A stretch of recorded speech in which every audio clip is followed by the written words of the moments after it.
The English Club Podcast, helping you speak English with confidence. Hey, English learners, welcome back to the English Club Podcast. I'm Olivia. And I'm Jack. And today I want to start with a question. Go ahead. When you were a kid, what did you want to be when you grew up? Oh, okay. I wanted to be a writer. Books, a desk by the window, a cup of tea. Very romantic image. And what did you actually get? A desk by a wall, no window, very cold tea. I wanted to be a footballer. Big stadium, big lights, crowd shouting my name. And what did you actually get? A small school field. My friend shouting, "Jack, you missed again." Same energy, though. Completely different energy, Olivia. But here's the thing. Even those silly childhood dreams, they did something. They made life feel like it was going somewhere. And that is exactly what today is about. Dreams, goals, the big picture, and the small steps that actually connect you to it. And we want to do something a little vulnerable today.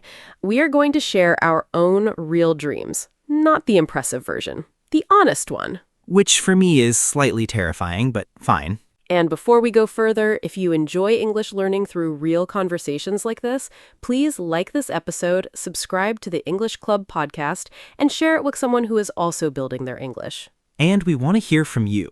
A little sentence in the comments. I'm your name, from your country, and one small step I will take for my dream is whatever comes next. Serious, funny, small, big, everything is welcome. When you write it, you practice your English, and you give your dream a little space to breathe. Okay, let's get into it. So first, what is a dream and what is a goal? Because people use them like they are the same thing. They are not the same thing. A dream is a big wish, something you really want for your future. Maybe you dream of speaking English easily, of working in another country, of having a quieter life, of making your family proud. It is the big picture, the destination on the map. And a goal is different. A goal is what you do about it, the next street you walk down, not the whole route, just the next street. Dream is the what, goal is the how. So if your dream is to speak English confidently, your goal is not become fluent. That is too big. Nobody does that in a day. The goal is 5 minutes of speaking today, one new phrase this week, one episode of this podcast before bed. The dream is big, the goal is small, and they need each other. Big dreams travel with small goals. They're a team. And while you listen, maybe you can quietly ask yourself, what is one dream I have? And what is one small thing I could do about it today? You don't need the whole plan. Even thinking about one small goal is already a real start. Can I tell you something embarrassing? Please. A few years ago, I was in a cafe. I had a napkin. I wrote my biggest dream on it. Big letters. Very dramatic. And? I lost the napkin. No. I paid the bill, stood up, walked out. The napkin stayed on the table. My biggest dream. Somewhere in that cafe. I did something similar. New Year's Eve, very motivated. Wrote all my goals on my phone. And? Dropped the phone in the sink. The sink. Water got in, gone. And honestly, I could not remember what was on it anyway. So between us, one napkin dream and one waterlogged goal list. Which might make us the perfect people to talk about this. Because we are not here to tell you we have everything sorted. We're here to talk honestly about what actually gets in the way and what to do about it. Okay, I want to get a little personal. Go ahead. What is your real dream right now? Not the one that sounds impressive, the honest one. My honest dream? I want to create something that lasts. A course, a community, something that helps people feel less alone with their English long after I stop recording. That's very specific. And yours? Mine is, I want to write something that makes a stranger feel less alone. Jack, that's your napkin sentence. What? What you just said. That's what goes on the napkin. That's the honest one. It's a bit much, isn't it? It's exactly right, and don't take it back. Fine, but this stays between us. You said it on a podcast. I've made a terrible mistake. And here's what I want to say about that dream of Jack's, and about any dream that changes over time. Because mine has changed a lot. At 10, footballer. At 20, travel everywhere. Now, a stranger feeling less alone. Same person, different shape. And that's not failure. That's called evolving. Your dream grows with you. It becomes more honest as you learn more about yourself. Evolve. To change and develop gradually over time. Like a tree. Same roots, completely new branches. And people carry shame about this. They feel like a changing dream means they gave up. But someone who chases the same dream at 35 that they had at 10 without ever questioning it, that's not loyalty. That's just not paying attention. Your dream should outgrow old versions of you. Outgrow. To become too big for something, like a child outgrowing a coat. You outgrow the dream that was never really yours, and you find the one that actually is. Okay, now let's talk about the sofa. The sofa? Because every dream has one. A warm, comfortable, extremely convincing sofa that sits between you and the thing you want. And the sofa has opinions. Many. It says, you're tired, start tomorrow. It says, who are you to think you can do that? It says, just one more episode and then we'll talk about your dream. The sofa is very good at its job. Suspiciously good. I think it trained for this. And this feeling, the pull towards staying comfortable instead of moving towards something that matters, Stephen Pressfield calls it resistance. In his book, The War of Art, he says resistance gets louder the closer you are to something real. Which means if your sofa is talking very loudly right now, that's actually a sign. A sign you're close to something worth doing. The bigger the dream, the louder the sofa. And the question is not how to silence it. You cannot silence it. The question is, can you sit up anyway? Can you resist the pull of the comfortable thing and take one small step while the sofa is still talking? And for most people, yes, if the step is small enough. One street, not the whole map, just the next street. So how small is small enough? Here's an idea that comes from habits and consistency research, the 1% idea. Get 1% better today. Not 100% better, just 1%. And 1% every day adds up to something completely different over a year. Because 1% is so small, the sofa can't really argue with it. What does 1% look like for English? One sentence spoken out loud, one new phrase written somewhere, 5 minutes of listening before the day gets loud. I started doing something like this. 1 minute of English before I check anything else in the morning. Does it stay at 1 minute? Sometimes it becomes 10. Sometimes it really does stay at 1. But either way, it happened. I showed up. And showing up, just being there and doing the thing, even imperfectly, is the whole game. Not talent, not perfect conditions, just showing up. And then making peace with the pace, accepting how slowly it sometimes goes and trusting that it's going anyway. Make peace with the pace. That's the thing nobody tells you at the beginning. They give you the big dream. They forget to tell you that slow is normal. Okay, now something nobody likes to talk about. When other people don't believe in your dream. Yes, that feeling is heavy.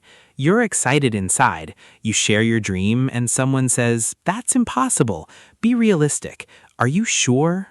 And sometimes it's not even other people. Sometimes it's your own voice. Yes, your own voice saying, I'm too late. I'm not good enough. Other people are better than me at this. Here is something I want to say about that voice.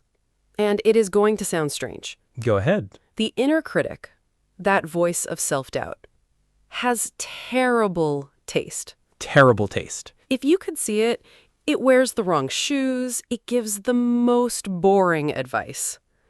Anne Lamott in Bird by Bird talks about the committee of voices in your head, all confident, all mostly wrong about you.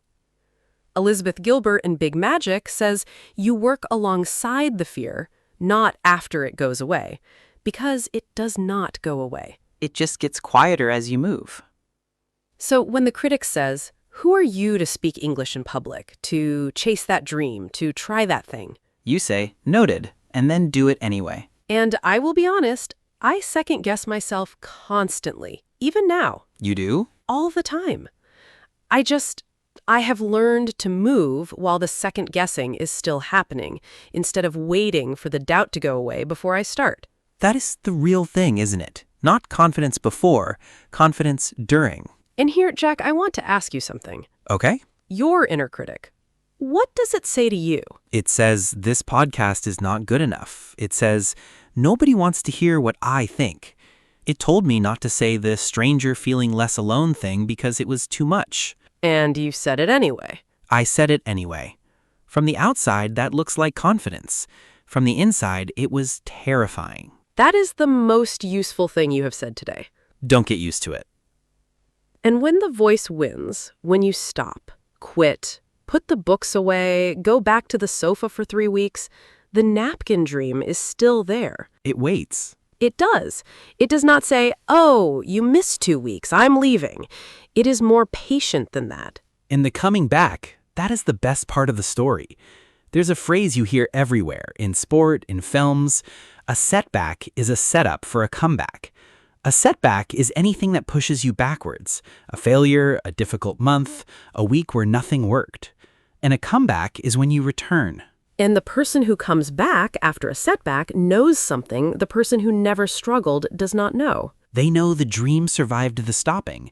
The napkin dream survives the quitting. I stopped something I cared about twice, put it away, felt bad about it, came back both times. And when you came back, were you further along? Yes, because I came back knowing more about myself, about what was not working before. The comeback is not just a return, it's a better version of the start. So if you have stopped something you cared about, this is your invitation back. The napkin dream is still on the table. Go get it. Okay, before the word tour, one last image. Go ahead. 2 travelers, same destination. First one has a deadline, a specific date, an exact arrival time. Every slow day feels like failure. The clock is always in the corner of their eye. The second has a compass, a direction. They know which way they are walking, but they are not watching a clock. They are watching the horizon. And they both get there? They both get there, but only one of them enjoyed the journey. Because a deadline turns a dream into a test you can fail. A direction turns it into a road you're already on. And you are already on the road, right now, listening to this, in English. Moving. The compass says, keep walking this way. What does someone do if they don't know their direction yet? Pay attention to the jealousy. Say that again? When you feel that uncomfortable feeling watching someone do something, really notice it. Jealousy is not always pettiness. Sometimes it's your dream wearing a disguise, pointing to something you want but haven't admitted yet. Your dream leaves signals. You just have to stop pushing them down. Walk toward the uncomfortable feeling. It usually knows something you don't. Okay, we used some good words today. Before we go, let's slow down and look at a few of them together. Yes, and if one of these feels useful for your life, keep it. Use it this week. Let's start with chase. We said chase your dream. Chase means you actively go after something. You move towards it with energy, not waiting, not wishing, moving. For example, she spent years chasing a career that looked good from the outside but never felt right.